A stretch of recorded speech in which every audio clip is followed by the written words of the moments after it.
来看军方的消息，金门二大圣诞的上兵找到领了失联，被发现讲已经到中国啊。追究伊无原因，除了家属承认讲，这个圣诞的上兵欠四间银行30万的债务，伊的朋友佫讲，其实伊欠地下资装的佫较济，估计有100-200万。伊的前女朋友嘛讲，这个圣诞的上兵将超过一半的柜方拢开伫这个手机游戏，伊的朋友拢会少甲会惊。对了，这个代志呢，相关单位拢希望讲，会当互这个上兵等来台湾解说清楚。也毋过有中国网红呢，伫即个推特落里压了讲，伊伫中国备受咧台，政府佫送伊一套套房，一间套房啊，即个立委呢，大陆就讲根本就无即个代志。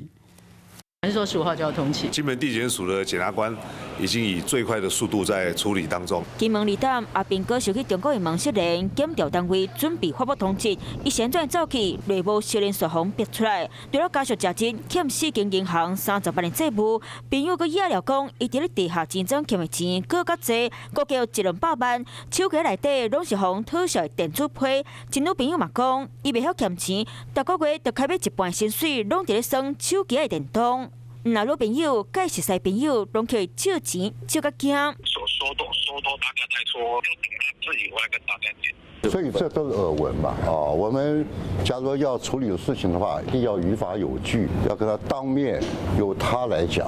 你讲了以后，我们再核对。国防部和陆委会呢，尽快的把这一位上兵呢接回台湾。不过圣诞的阿兵哥恐惊无想要倒来台湾，有中国网红伫咧推特讲，圣诞的阿兵哥伫咧中国日子过甲真舒适，若得到一间厦门的厝，可以当家己敬老赞，入去等有点就感觉这是无可能的代志。但是这样做其实对于中国来讲是很不明智的，因为我们知道这样的一个上宾他的离开，恐怕并不是心向中国，恐怕是自己有很多的问题，把它进行这个做一个大外宣、大内宣，不觉得这很小儿科吗？到目前为止的资讯，我没有获得这样的资讯，但是我个人判断，这个纯粹是子虚乌有。那是为着不现债务，国民党排除政治进步因素，顾国政保守回应。会当确定的是，阿兵哥逃走去对话，已经互中国更加会甲咱台湾下交威胁。